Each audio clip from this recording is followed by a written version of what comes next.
everyone, it's me, Elisa Chiu, the founder and CEO of Anchor Taiwan. In this module, we will go over the contents of the term sheets and introduce some of the essential terms that founders need to be aware of when signing the term sheets. Based on the definition in Y Combinator's library, a term sheet is a non-binding agreement that shows the basic terms and conditions of an investment.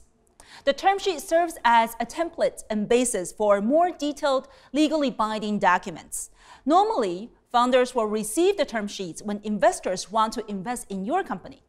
Basically, this is when you and the potential investors will discuss ways of them to participate in the future of the company's developments.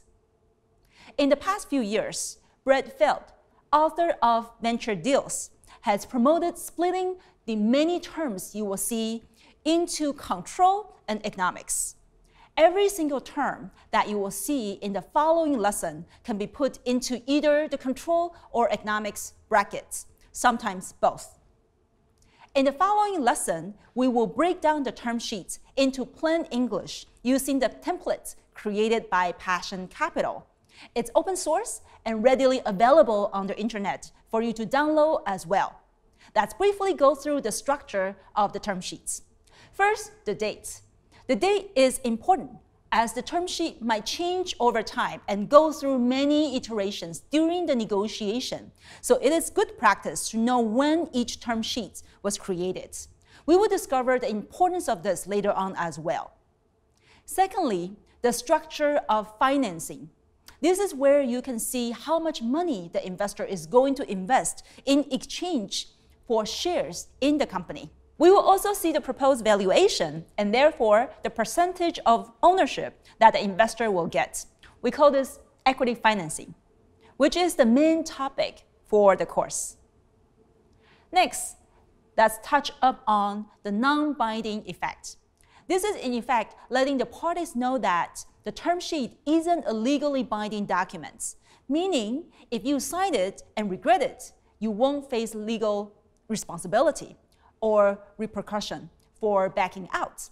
Of course, it would be good practice to work towards terms where all parties are happy to honor the signed term sheets. The next term we will look at is condition to close. This term is designed to protect the VC such that before they execute the term sheet, they will need to run due diligence on the startup to verify the information given and claim, including all data, traction statistics, and even legal issues are truthful and not fraudulent. Even though we are seeing this from an investor perspective, startups should also do due diligence on their prospect investors. If you have not already, you can get more insights on this process in the due diligence series of videos. The next term we will look at is estimated closing date. Typically, for early-stage startups, the process could take around 4 to 6 weeks.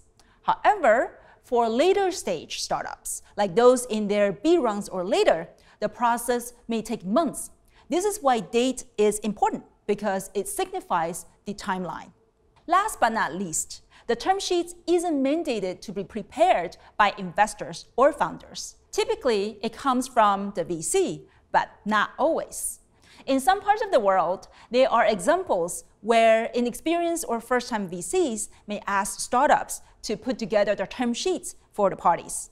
In most cases, VCs will provide the term sheets because that's what they're proposing to invest in, so it's really in their best interest.